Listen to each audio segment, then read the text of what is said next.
Chai with Chitra, Social Talk. இன்றைக்கு உலகம் முழுதும் போற்றப்படுகின்ற ஒரு நிகழ்ச்சி கல்யாண மாலை. அது யாருடைய பிரெயின் சைல்டு? பிஸ்னஸில் நான் இன்வால்வ் பண்ணிட்ட உடனே நாங்கள் வந்து அதான் நாங்கள் இங்கேருந்து வெஸ்ட் மாம்பலத்துலேருந்து டி நகருக்கு மூவ் பண்ணோம். என்னுடைய கணவர், நான், அப்புறம் மோகன் சார், அவருடைய குடும்பம் எல்லோரும் நாங்கள் டி நகருக்கு மூவ் பண்ணோம். டி நகரில் எங்களுடைய ஃபேமிலி இது பண்ணிகிட்டே இருக்கும் பொழுது அப்போ நான் கொஞ்சம் எல்லா பிஸ்னஸ்லையும் இன்வால்வ் பண்ணிட்டேன். இவங்க வந்து எக்ஸ்போர்ட் பிஸ்னஸ், எங்கள் நாகராஜன் வந்து முதல்ல வேலை பார்த்தது இன்கம் டேக்ஸில். அவர் வந்து அதுவே ஒரு சுவையான சம்பவம். அந்த சம்பவத்தை சொல்லிவிட்டு நம்ம இதுக்கு போகலாம். எங்கள் அப்பா என்ன பண்ணிட்டாருன்னா, இந்த கல்யாணத்தை பற்றி பேசின உடனே எங்கள் அம்மாலாம் ரொம்ப ஓகே பண்ணிட்டாங்க. ஏன்னா தன்னோட படித்த பொண்ணோட அவங்க ஃபேமிலியில் கொடுக்குறோம், எங்கள் பாட்டிக்கு ரொம்ப பிடிச்சிருது. அப்பா மட்டும் என்ன சொல்லிட்டாருன்னா, பிஸ்னஸ் ஃபேமிலி அது, அதுவும் சினிமாக்கார ஃபேமிலி, அவர் வந்து கவர்மெண்ட் உத்தியோகத்தில் இருந்தால் தான் நான் பொண்ணை கொடுப்பேன்னு சொல்லிட்டேன் எங்கள் அப்பா. அதை சொன்ன உடனே இவரும் பிஸ்னஸ் பண்ணிட்டு இருக்காரு. இவருக்கு பிஸ்னஸ் இன்வால்மெண்ட் தான், ஆனால் கல்யாணம் பண்ணிக்கணும்னு ஆசைப்பட்டாச்சு. என்ன பண்ணாருன்னா, ஸ்போர்ட்ஸ், இவர் வந்து கபடி பிளேயர், ஸ்டேட் பிளேயர், அந்த மாதிரி நிறைய இதெல்லாம் விளையாடிட்டு இருந்த உடனே இவருக்கு நிறைய வாய்ப்புகள் இருந்தது. உடனே என்ன பண்ணாருன்னா, லா படிச்சுட்டு இருந்தவர் எம்ஏ முடிச்சுட்டு லா சேர்ந்துருந்தார். லாவை படிச்சுட்டு இருந்தவர் அப்படியே பாதியில் நிறுத்திட்டு நேராக போய் இன்கம் டேக்ஸில் வந்து ஸ்போர்ட்ஸ் கோட்டாவில் அப்ளை பண்ணார். கிடச்சிடுது வேலை. கிடச்ச உடனே எங்கள் அப்பாட்ட வந்து நாங்கள் கவர்மெண்ட் உத்தியோகத்துக்கு போயாச்சு, இன்கம் டேக்ஸில் சேர்ந்துட்டேன்னு உடனே எங்கள் அப்பாவுக்கு அப்படியே தலைகால் புரியல. ரொம்ப சந்தோஷம். இன்கம் டேக்ஸில் மாப்பிள்ளை அப்படின்ன உடனே ரொம்ப சந்தோஷம். கல்யாணம் பண்ணி கொடுத்தாரு. ஆனால் கல்யாணம் பண்ணி தான் ஒரு வருஷத்தில் வேலையை விட்டார். கல்யாணத்துக்காக இன்கம் டேக்ஸுக்கு போனார். ஆனால் அவருடைய ஈடுபாடு வந்து பிஸ்னஸில் தானே இருந்தது. அதனால் அவர் வந்து எங்கள் அப்பாவுக்கும் சந்தோஷம்தான். நல்ல குடும்பம், நல்ல இது, இவங்கள்ட்ட நம்ம பொண்ணு கஷ்டப்பட மாட்டா அப்படிங்கிற தைரியம் எங்கள் அப்பாவுக்கு வந்துடுது. ஸோ அந்த மாதிரி இருக்கிற பொழுது இவங்க பிஸ்னஸ்லாம் பண்ண ஆரம்பித்தாங்க. நட்ராஜ் சார் சினிமாவில் இருந்ததுனால இவங்க கண்டிப்பாக சினிமாவுக்கு போகக்கூடாதுன்னு முடிவில் இருந்தபொழுது ஸ்மால் ஸ்க்ரீன் ப்ரொடக்ஷன் ஆரம்பித்தாங்க. மோகன் சாரும் நாகராஜனும் சாருமா சேர்ந்துட்டு ஸ்மால் ஸ்க்ரீன் ப்ரொடக்ஷன். அப்போ தான் என்னன்னாக்கா, இவங்க வெளிநாடுகளுக்கெல்லாம் போய் சிங்கப்பூர் ப்ராட்காஸ்டிங், மொரீஷியஸ் ப்ராட்காஸ்டிங், இவங்களோடலாம் போய் பிஸ்னஸ் பண்ணுறது, சீரியல்ஸ் வாங்கி அங்கே விற்கிறது, அதெல்லாம் பண்ணிகிட்டு இருக்கும்பொழுது நம்மளும் இடம் ப்ரொடக்ஷன் பண்ணலாம் அப்படின்னு வந்தது. அவங்க கொஞ்சம் நிறைய ஆஃபர்ஸ் இருந்தது. அப்போ வந்து சவுத் ஆஃப்ரிக்கன் ப்ராட்காஸ்டிங், அப்போ தான் சவுத் ஆஃப்ரிக்கா கேட்டே ஓப்பன் ஆச்சு. அப்போ முதல்ல நம்ம வந்து அந்த ப்ரொடக்ஷன் இதை நம்ம ஆரம்பித்தோம். அப்போ வந்து அவங்களுக்கு என்ன தேவைன்னு இவங்கெல்லாம் போய் புரிஞ்சுன்னு வந்தது என்னென்னா, அவங்க எல்லாருமே வந்து இந்த சவுத் ஆஃப்ரிக்காலேருந்தெல்லாம் இந்தியாவுக்கு வரத்துக்கே வாய்ப்பே இல்லாமல் இருந்த பொழுதெல்லாம் அவங்களுக்கு ஒரு பழனிக்கு வரணும், பாத யாத்திரை வரணும், இல்லைன்னா கோயில்களுக்கு போகணுன்னு அப்படி தவிப்போடு இருந்தாங்க அந்த மக்கள்லாம். அப்படி இருக்கிற பொழுது இவர் என்ன நினச்சிட்டார் அப்படின்னாக்க, டெம்பிள்ஸ் ஆஃப் இந்தியான்னு ஒரு ப்ரோக்ராம் பண்ணலாம் அப்படின்னு இவங்க தீர்மானம் பண்ணாங்க. அதில் நான் என்னை ஃபுல்லாக இன்வால்வ் பண்ணிட்டேன். டெம்பிள்ஸ் ஆஃப் இந்தியா அப்படிங்கிறத வந்து அந்த கான்செப்டை டிவைஸ் பண்ணதுலேருந்து ஆரம்பித்து எந்த கோவில் ஷூட் பண்ணணும், என்ன கண்டென்ட், அந்த ஸ்கிரிப்ட் வந்து கரெக்டாக இருக்கா, அந்த டைரக்டர் பண்ணினா கூட நான் கூடவே அவங்களோட இருந்து எல்லாம் இது பண்ணுறது, எடிட்டில் வந்து அவங்க என்ன பண்ணுறாங்கன்னு பார்த்துக்கிறது, எதாவது கரெக்ஷன் கொடுக்கறது அப்படின்னு என்னை இன்வால்வ் பண்ணினேன். ஃபெஸ்டிவல்ஸ் ஆஃப் இந்தியான்னு பண்ணோம், டெம்பிள்ஸ் ஆஃப் இந்தியான்னு பண்ணோம், இதெல்லாம் பண்ணோம். அப்புறம் தூர்தர்ஷனுக்கு வந்து ஒரு எபிசோட்ஸ் எடுத்து கொடுக்க ஆரம்பித்தோம். இதெல்லாம் பண்ணிகிட்டே இருக்கும்போது ஒரு நாளைக்கு இது எடிட் நடந்துகிட்டே இருக்குது. தேனாம்பேட்டில் ஒரு எடிட் ஸ்டூடியோ. அதில் எடிட்டில் வந்து உங்களுக்கு தெரியும், எடிட் ஸ்டூடியோவில் வந்து காஃபி டீ சாப்பிட மாட்டோம். நம்ம வந்து வெளியில் நின்றுட்டு காஃபி டீ சாப்பிட்ற நேரம் டீ சாப்பிட்டுட்டே இருக்கும்பொழுது அந்த டைரக்டர் வந்து அவங்க தூர்தர்ஷனில் வேலை பார்த்தவங்க. அவங்க அப்போ தான் இப்போ இந்த சேட்டலைட் சேனல்லாம் வந்த புதுசு, சன் டிவியே வந்த புதுசுன்னு வச்சுக்கோங்களேன். அந்த மாதிரி சேட்டலைட் சேனல்லாம் வந்த புதுசில் அவங்க என்ன சொன்னாங்க, நம்ம வந்து எதான வந்து ஒரு விமன்ஸ் ப்ரோக்ராம் எடுக்கணும்னு ஆசைப்படுறேன் மேடம், நீங்கள் வந்து எனக்கு எதான ஒரு கான்செப்ட் கொடுங்களேன் அப்படின்னு கேட்டாங்க. நீங்கள் தான் இதை மாதிரி நிறைய யோசிக்கிறீங்களே, ஏதான ஒரு கான்செப்ட் கொடுங்களேன்னாங்க. நான் இந்த டீயை குடிச்சுட்டே இருந்தவோ அப்படி டீயை எடுத்துகிட்டு அவங்கள்ட்ட சொன்னேன், விமன்ஸ் மேகசின் அப்படின்னாலே, விமன்ஸ் இதுனாலே உடனே பியூட்டி, குக்கரி அப்படின்னு எல்லாரும் யோசிக்கிறாங்க. ஏன்னா அப்போல்லாம் வந்து மிஞ்சி போனால் மங்கையர் மலர் இருக்கும், அதை பார்த்தோன்னா நமக்கு திரும்ப குக்கரி இருக்கும், இது இருக்கும், எப்படி ஸ்கின் எப்படி நல்லா வச்சுக்கிறது, இப்படி தான் யோசிக்கிறாங்க. ஆனால் நீங்கள் யோசிச்சு பாருங்கம்மா, ஒரு குடும்பத்தில் வந்து பொண்ணுக்கோ பையனுக்கோ வயசாக எடுத்துன்னா அந்த அம்மாவோ அத்தையோ இவங்க தான் கவலைப்படுறாங்க. ஏன்னா ஆண்கள் வந்து அதை பற்றி கவலைப்படுறதுக்கான நேரம் இருக்கிறது அந்த காலத்தில் நான் சொல்கிறது. அதனால வந்து நாம் வந்து அது நீங்கள் சொல்லலாம், நான் சொல்ல முடியாதுன்னு. அதனால் வந்து நாம் வந்து இது வரம் தேடுற பணியை வந்து டிவியில் பண்ணால் என்ன அப்படின்னு கேட்ட உடனே அவங்க அப்படியே துள்ளி குதிக்க ஆரம்பிச்சிட்டாங்க. ஐயோ ரொம்ப நல்லா இருக்குது இந்த கான்செப்ட் மீராமா, நம்ம நிச்சயமாக பண்ணலாம் அப்படின்னு சொல்லிட்டு அவங்க சொன்னாங்க. இது நான் சொல்கிறது வந்து 96, 97களில் அப்படின்னு சொன்ன உடனே நட்ராஜன் சார் அப்போ தான் வந்து அவர் பிரமிட் தனியாக ஆஃபீஸ் வச்சு பண்ணிகிட்டு இருந்தார். உங்களுக்கு தெரியும், அதெல்லாம் சினிமா எடுத்துகிட்டு இருந்தார். அது வந்து சிஐடி நகரில் எங்கள் ஆஃபீஸ் இருந்ததும் அங்கே தான் இதுவும். நானும் மோகன் சார் இந்த கான்செப்டை இப்படி மனசில் ஊற போட்டுட்டே வந்துட்டு நட்ராஜன் சார்கிட்ட வந்து நான் இதை சொன்ன உடனே அவர் இப்படி வாஷ்ரூம் கதவை திறந்தவர் அப்படியே நின்றுட்டு இதை நம்ம பண்ணுறோமா அப்படின்னார். அதாவது சினிமா மாதிரி நடந்தது அது. அப்படி இப்படி நாப திறந்தவர் பாத்ரூம் உள்ளே போகாமல் அங்கே நின்றுட்டு ஸ்ட்ரைக்கிங்காக இருந்திருக்கு. அவர் என்ன சொன்னார், இதை நம்ம பண்ணுறோமா அப்படின்னார்.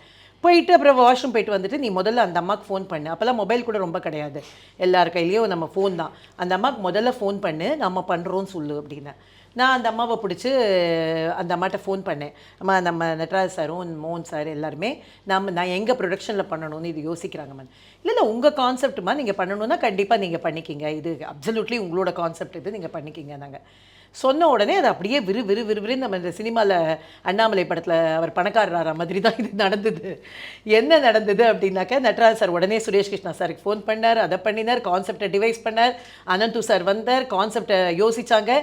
அந்த காலத்தில் வந்து வீட்டுக்குள்ளே திருமணம் பண்ணாங்க, அதுக்கப்புறம் வந்து உறவுக்குள்ளே திருமணம் பண்ணாங்க, அதுக்கப்புறம் வந்து தரகர்கிட்ட சொன்னாங்க, அப்புறம் பேப்பரில் போட்டாங்க, இன்றைக்கி டிவியில் பண்ண போகிறோம் அப்படின்னு ஒரு கான்செப்டை டிவைஸ் பண்ணி அதுக்கு ஹேண்ட் அவுட்லாம் போட்டு அதுக்கு ஒரு ஷூட்டு, ப்ரமோ ஷூட்டிங் எங்கன்னாக்கா ஒரு ஷூட் ஹவுஸ் எடுத்து சுரேஷ் கிருஷ்ணா சார் டைரக்ட் பண்ணி, அந்த காலத்தில் காதல் திருமணம்னா எப்படி நடந்தது, பெற்றோர் நிச்சயித்த திருமணம்னா எப்படி இருந்தது, பேப்பரில் பார்த்து நம்ம எப்படி எழுதி போட்டோம் அப்படின்னு எல்லாம் சொல்லி இன்றைக்கி டிவியில் வந்தாச்சு அப்படின்னு சொல்லி அந்த ப்ரமோவே ரொம்ப பிரமாதமாக இருக்கும். நான் 1000வது எபிசோடில் அதை தேடினேன், எனக்கு கிடைக்கல அந்த ப்ரமோ.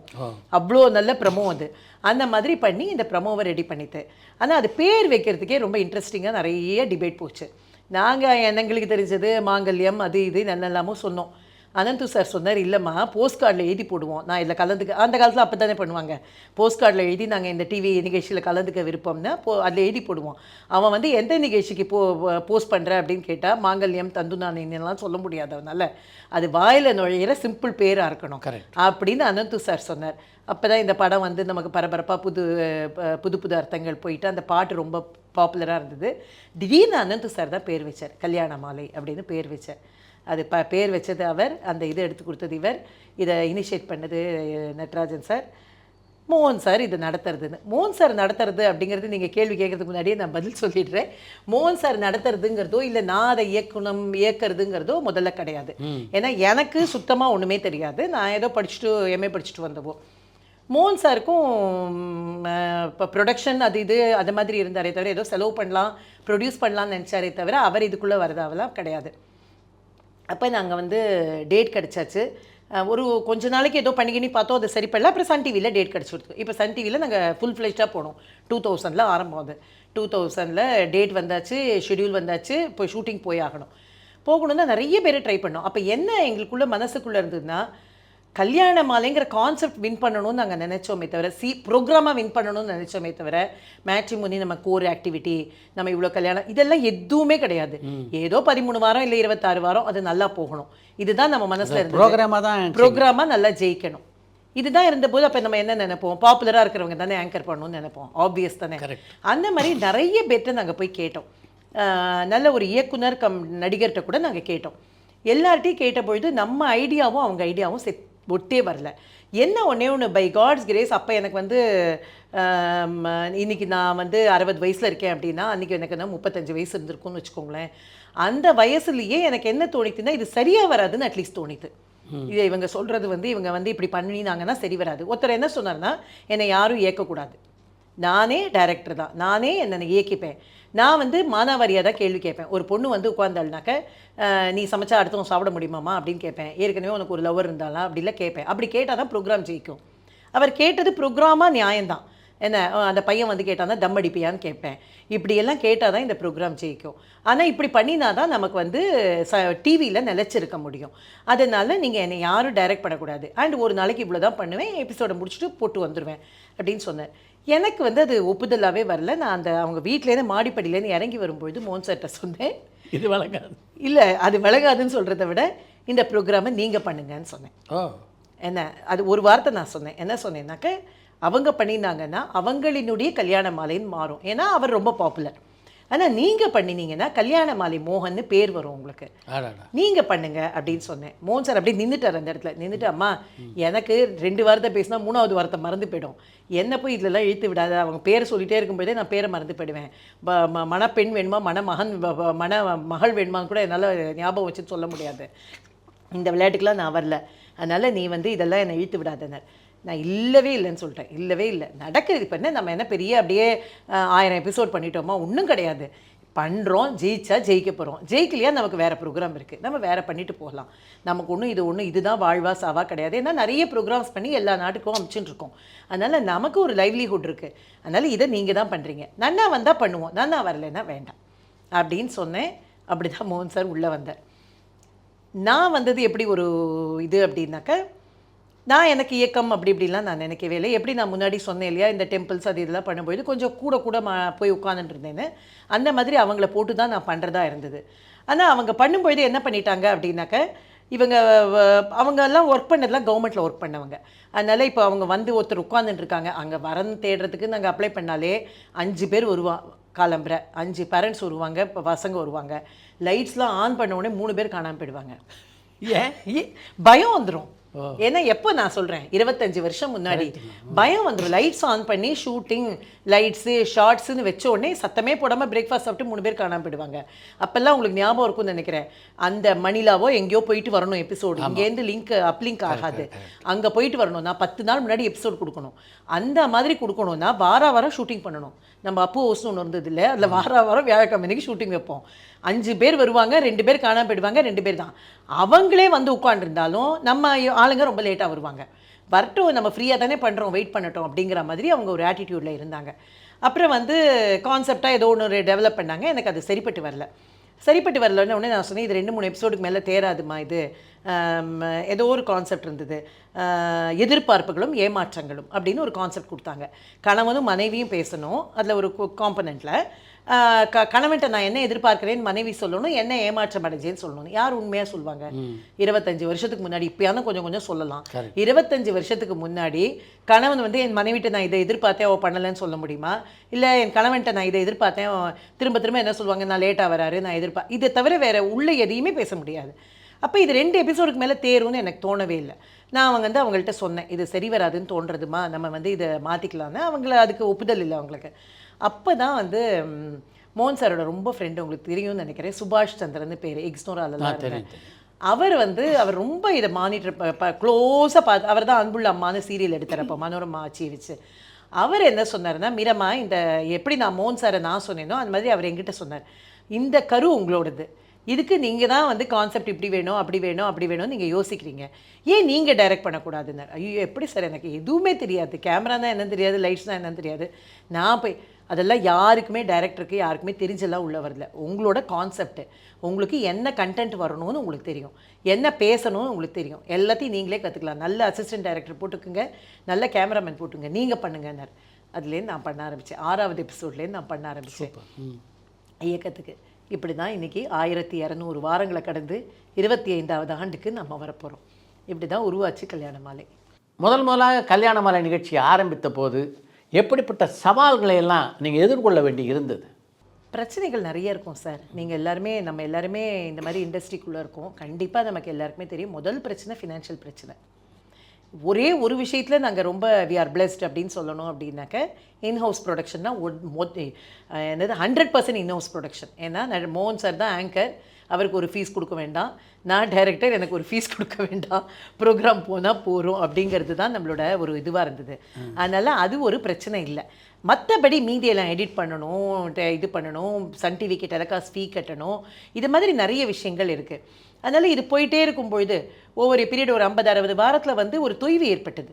தொய்வு ஏற்பட்ட உடனே வாரம் வியாழக்கிழமை நானும் மோகன் சாரும் பேசுவோம். ஒரு வாரம் நான் சொல்வேன், இதுக்கு மேலே நம்மளால் முடியாது, இதுக்கு டெலிகாஸ்ட் ஃபீ கட்டியெல்லாம் நம்ம கட்டுப்படியாகாது, அதனால் நம்ம வந்து அடுத்த வாரத்துலேயே நிறுத்திடலாம் அப்படின்னு நான் சொல்லுவேன். அவர் வந்து இல்லைம்மா கொஞ்சம் பார்க்கலாம் அப்படின்னுவேன். ஒரு வாரம் அவர் சொல்லுவார், என்ன நாங்கள் இது மாதிரி வாரம் வியாழக்கிழமை பேசியிருக்கோம், இதை வந்து நிறுத்திடலாம், இதுக்கு மேலே நம்மளால் கட்டுப்படியாகாது, நம்ம நிறுத்திடலாம் அப்படின்னு பேசுவோம். ஆனால் அது என்னவோ அந்த சில குழந்தைகள் தப்பி பிறக்கும்னு சொல்லுவாங்கல்ல, எத்தனை இதுவாக இருந்தாலும் டேஞ்சர்லேருந்து தப்பி பிறக்கும்னு, அந்த மாதிரி பிறந்த குழந்தை ரொம்ப பெரிய சாதனைகளை பண்ணுவோன்னு சொல்லுவாங்க. அப்படி தப்பித்து வந்த இதுதான் வந்து கல்யாண மாலை. அப்படி வந்து ஜெயிச்சுட்டே வந்தது. அதுக்கு ஒரு எபிசோட் பிரேக்கே கிடையாது. கொரோனா பீரியடில் கூட ஒரு எபிசோட் பிரேக் கிடையாது. அதாவது கொரோனா பீரியடில் எல்லாருமே ரீடெலிகாஸ்ட் போனாங்க, ஒரு எபிசோட் கூட பழைய எபிசோட் போடல நம்ம. அந்த அளவில் கையில் நம்மள்ட்ட கண்டென்ட் இருந்தது, அந்த அளவில் வந்து வி ஆர் பிளெஸ்ட் அப்படிங்கிற மாதிரி இருந்தது. இது ஃபினான்ஷியலில் நம்ம சொல்கிறது. அதுக்கப்புறம் ஒவ்வொரு பீரியட் அது வந்து ஒரு பெரிய ஜெயிப்புக்குள்ளே போயிடுத்து, எல்லா நாடுகள்லேயும் அக்செப்டன்ஸ் கிடச்சிது. இப்போ படப்பிடிப்புக்குன்னு போன பல ஊர்களில் நம்ம எதிர்பார்க்குற விஷயங்கள் இருக்காது, நம்ம சொன்ன மாதிரி வரமாட்டாங்க, பேச்சாளர்கள் சொதப்புவாங்க. ஏன்னா எல்லாமே 2 பேர் தான் நம்மள்டேருந்து சீசன்டு ஸ்பீக்கர் வருவாங்க, அங்கே இருக்கிறவங்கள தான் நம்ம தேர்ந்தெடுப்போம், அவங்க சொதப்புவாங்க. அந்த மாதிரி நிறைய பிரச்சனைகளை சந்திச்சிருக்கோம். 2-3 நல்ல இன்ட்ரெஸ்டிங்கான சமாச்சாரம் சொல்லலான்னாக்க, திருப்பதியில் 50வது எபிசோடு ரொம்ப அப்படியே நாங்கள் சந்தோஷப்பட்டு போயிட்டோம். பெருமாளே நம்மளை கூப்பிட்ருக்கார். 50வது ஒருத்தர் வந்து நம்மளை வந்து கூப்பிட்டார். ஒரு அப்போல்லாம் ஆர்கனைசர் தான் நம்ம அந்தந்த ஊரில் இப்போ வந்து அரட்டை அரங்கம்லாம் இருந்தது இல்லையா, அந்த மாதிரி ஆர்கனைசர்ஸ்னு ஒருத்தர் இருப்பாங்க. அவங்க தான் வந்து பண்ணுவாங்க, நீங்கள் நாங்கள் எடுத்து பண்ணுறோம்லாம் சொல்லுவாங்க. இப்போல்லாம் நம்ம தான் எல்லாமே. ஏன்னா நமக்கு அதுக்கு ஒரு ஃபினான்ஷியல் சப்போர்ட் நல்லா இருக்குது பிராண்ட்ஸ்டேருந்து. அதனால் நமக்கு எதுவும் தேவைப்படலை. அந்தந்த ஊர் தமிழ்ச்சங்களோட இதை மட்டும் நம்ம எடுத்துக்கிறோம். அப்போல்லாம் அப்படி கிடையாது. ஃபுல்லாக வந்து அவங்க ஆர்கனைஸ் பண்ணுவாங்க, டிக்கெட் போடுவாங்க, ஸ்பான்சர் பிடிப்பாங்க. அவங்க எடுத்துட்டது போக நம்ம கேட்குற பணத்தை நம்ம கொடுப்பாங்க, நம்ம ப்ரொடக்ஷனுக்கான செலவை நம்ம கொடுக்கணும். அப்படி தான் திருப்பதியிலேருந்து ஒரு அப்பாவும் பிள்ளையும் வந்தாங்க. அவங்க லட்டெல்லாம் எடுத்துகிட்டு பிரசாதத்தெல்லாம் எடுத்துகிட்டு வந்த உடனே நாங்கள் அப்படியே மயங்கி போயிட்டோம். நிஜமாகவே பெருமாள் கூப்பிட்டுருக்க 50வது எபிசோடுக்கு நம்ம சத்தியமாக இங்கே தான் பண்ணுறது அப்படின்னு எதை பற்றியுமே யோசிக்கல. அப்படியே நேராக 50வது எபிசோடு நாங்கள் போயிட்டோம். சுக்கி சிவமையா நடுவர் போகிறோம். எங்களுக்கு போட்டிருக்கிற ஹோட்டல்லேருந்து பார்த்தா எதுவுமே நம்ம ரேஞ்சுக்கே இல்லை. ஒரு சாதாரணமான இடம், ஒரு இது அது மாதிரி. இந்த பையன் என்ன பண்ணினா அப்படின்னாக்கா, எங்கள்கிட்டேருந்து ஒரு அப்போல்லாம் ஒரு 50,000 ரூபாய் தான். ஹால்லாம் வந்து இன்றைக்கி மாதிரி 22 லட்சம் 20 லட்சம்லாம் கிடையாது. 50,000 ரூபாய் எங்கள்கிட்ட நான் வந்து உங்கள்கிட்ட எல்லாத்தையும் கலெக்ஷன் பண்ணி கொடுக்குறேன், அந்த ஹாலை மட்டும் நான் பிளாக் பண்ணணும். அது வந்து திருப்பதி கீழ் திருப்பதியோட ஹால். அது இந்த ஹாலை மட்டும் நான் பிளாக் பண்ணணும், அதுக்கு மட்டும் நீங்கள் பணம் கொடுங்கன்னா நான் ஒரு 50,000 ரூபாய் பணத்தையும் கொடுத்து அனுப்பிச்சாச்சு. இவங்க பிளாக் பண்ணியிருக்காங்கன்னு we took it for granted. ஏன்னா எங்களுக்குலாம் அப்போல்லாம் ஒன்றுமே தப்பாக யோசிக்கிறதுக்கே வாய்ப்பு கிடையாது. நாங்கள் எல்லாம் பண்ணிவிட்டு நாங்கள் போகிறோம். ஷூட்டிங் அடுத்த நாள். இப்போ எப்போவுமே முதல் நாள் போயிடுவோம், ஏற்பாடு பண்ணுவோம், அந்த பேச்சாளர்களோடலாம் ப்ரிலிமினரி நடக்கும், எல்லாம் நடந்தது. உங்களுக்கே தெரியுமே, நீங்கள் எவ்வளோ எங்களோட 2 ப்ரோக்ராம் வந்திருக்கீங்க. எல்லாம் பண்ணுவோம். நாங்கள் போயிட்டோம். திருப்பதியில் போய் அடுத்த நாள் ஷூட்டிங் நடந்துட்டுருக்கு. சாயந்தரம் 6 மணி. ஹால் அப்படியே ஹால் ஃபுல் ஆஃப் ஆடியன்ஸு. சுக்கி சிவமையா நடுவர். பக்தியின் நோக்கம் பொருளா அருளா அப்படின்னு தலைப்பு. அப்படியே பொறி பறக்கிறது டாப்பிக்கு. எல்லாம் அவ்வளோ நல்லா பேசிகிட்ருக்காங்க. எல்லாம் நடந்துகிட்டே இருக்குது. மோகன் சார் இங்கே உட்காந்துட்டு ஆடியன்ஸில் உட்காந்து, நான் அப்போல்லாம் வந்து ஆடியன்ஸில் உட்கார மாட்டேன். அப்போல்லாம் நான் வந்து எடிட்டில் உட்காந்துப்பேன். ஆன்லைன் எடிட்டிங்கில் நான் இருப்பேன். நான் ஆன்லைன் எடிட்டிங்கில் இருக்கேன். மோகன் சார் காதில் ஒருத்தன் வந்து பேசுகிறான். என்ன நடக்கிறது அப்படின்னாக்க, இந்த மாதிரி எங்களுக்கு ஃபீஸ் வரல, ஹாலுக்கு பணம் கட்டலை. ஸோ இந்த ஹாலை நாங்கள் வந்து ஆடியன்ஸை விட மாட்டோம், நாங்கள் இந்த ஹாலை வெளியில் பூட்டிட்டு போயிடுவோம், நீங்கள் வந்து பணம் கட்டினா தான் வெளியில் போக முடியுங்கிறான். 1500 பேர் ஆடியன்ஸ் உள்ளே உட்காந்துருக்காங்க. ஷூட்டிங் நடந்துட்டுருக்கு. இதே நடந்தது. மோகன் சார் சொன்னார், இல்லைப்பா அப்போல்லாம் என்னென்னா 2 ப்ரோக்ராம் ஷூட் பண்ணுவோம். அப்போல்லாம் கொஞ்சம் எக்கனாமிக்ஸ் பார்ப்போம் இல்லையா, அதனால் ஒரு கேமரா எடுத்தோம்னாக்க 2 பட்டிமன்றம் நடக்கும். 4லேருந்து 6 வரைக்கும் ஒரு பட்டிமன்றம், 7 to 9 ஒரு பட்டிமன்றம் நடக்கும். இப்போ முதல் பட்டிமன்றம் நடந்துட்டுருக்கு. மோகன் சார் சொன்னார், மோகன் சார் சொல்லிருக்கு, இது எதுவுமே எனக்கு எல்லாமே கூட தெரியாது, மோகன் சாருக்கு மட்டும்தான் தெரியும். கவலைப்படாதப்பா, நான் பண்ணிடுறேன், ஆனால் வந்து நீ இந்த மாதிரி எதுவும் இங்கே எதுவுமே பேனிக்கு இது பண்ணாத, எந்த அனௌன்ஸ்மெண்ட்டும் பண்ணாத, உனக்கு 9 மணிக்குள்ளே பணம் வந்துடும், 9 மணிக்குள்ளே பணம் வரலைன்னா நீ பூட்டிக்கலாம் அப்படின்னு சொல்லிவிட்டு உடனடியாக இங்கே நட்ராஜ் சார் அப்போல்லாம் இங்கே தான் இருந்தார், அவர் ஏதோ ப்ரொடக்ஷனில் இருந்தார், அவருக்கு ஃபோன் பண்ணி அவர் டிரைவர்கிட்ட இங்கே நம்மள பணத்தை ஏற்பாடு பண்ணி, நீங்கள் வந்து எனக்கு உடனடியாக ஒரு 3 ஹவர்ஸ்க்குள்ளே எனக்கு வந்து சேரணும், அந்த பணத்தை கொடுத்து அனுப்பு அப்படின்னு சொல்லிட்டு. அப்போல்லாம் அவ்வளோதான் கையில் பணம் பொருளாது. என்ன ஏதோ ஒரு 10,000 20,000 வச்சுட்டுருப்போம். 50,000 ரூபாய் 60,000 ரூபாய்க்கு பணம் பொருளெல்லாம் பொருளாது. அதை வந்து அந்த ஒரு 8 மணிக்குள்ளே அவன்கிட்ட கொண்டு போய் கட்டி அதுலேருந்து வந்தோம். அந்த பையனை வந்து அதுக்கப்புறம் நான் கண்ணை கொடுத்தே பார்க்கல. அதுக்கப்புறம் வந்து அந்த பையன் வந்து பல தடவை வந்து மன்னிப்பு கேட்டு அது இதெல்லாம் பண்ணாங்க. நாங்கள் எதுவுமே இது பண்ணிக்கலப்பா, போகிறோம், உன்னோட அனுபவிச்சது போகிறோம், இதுக்கு இல்லை நான் ஏதோ இதை பண்ணிட்டேன் அதை பண்ணிட்டேன், நான் வந்து கொடுத்துட்றேன் இந்த பணத்தை தான். இனி வரைக்கும் அது கணக்கில் இருக்குது, அதனால் பெருமாள் கணக்கில் அது இருக்குது. இது ஒரு இன்சிடெண்ட்டு. கல்யாணமான நிகழ்ச்சி வெற்றி படிக்கட்டுகளில் பயணம் செய்ய ஆரம்பித்தது எந்த காலகட்டத்தில்? 100 எபிசோட் முடிஞ்சால் தான் இவங்க முகங்கள் எல்லாமே நம்ம முழிக்கிறது அப்படிங்கிற மாதிரி ஒரு யோசனை பண்ணியிருந்தோம். அந்த மாதிரி அதை தாண்டி வந்த பொழுது ரொம்ப பெரிய சந்தோஷமாக இருந்தது. அதே மாதிரி 500வது எபிசோடு தாண்டும் பொழுது அரட்டை அரங்கம் அப்போ நமக்கு சைமல்டேனியஸாக போயிட்டு இருந்தது அந்த பீரியடில். கல்யாண மாலை நிகழ்ச்சியுடைய வெற்றிக்கு அடிநாதம் அப்படின்னா நீங்கள் எதை சொல்வீங்க? ஸ்மால் ஸ்க்ரீனில் ப்ரொடக்ஷன் பண்ணுறதுக்கு 1000 பேர் இருக்காங்க. அதான் இந்த மேட்ரிமோனி பண்ணுறதுக்கான ஸ்கோப்பு, அதுக்கான ஸ்பேஸு, அதில் ஒரு பெரிய கேப் இருக்குது. அதுதான் நம்மளோடது அப்படின்னு நாங்கள் புரிஞ்சுட்டோம். ஒரு 5-6 எபிசோட்லேயே புரிஞ்சுட்டோம். கல்யாணம் அப்படின்னும் போது வரன்களை பற்றி தப்பு தப்பாக பதிவு செய்கின்ற பலர் இருக்காங்க. அது போன்ற சந்தர்ப்பங்களில் எப்படி நீங்கள் அவங்கள எல்லாம் வடிகட்டுவீங்க? அவங்களே வந்து ஃபீஸ் கட்டியே இருந்தால் கூட அதை ரீஃபண்ட் பண்ணுற அளவெல்லாம் நம்ம பண்ணியிருக்கோம். அதெல்லாம் பண்ணி தான் ஆகணும். ஏன்னா நமக்குன்னு ஒரு சமூக பொறுப்பு இருக்குது. ஆனால் வந்து மக்கள்கிட்ட நாங்கள் திரும்ப திரும்ப ரிக்வெஸ்ட் பண்ணுறது என்ன அப்படின்னாக்கா, எல்லா மீடியம் மாதிரி தான் இதுவும்.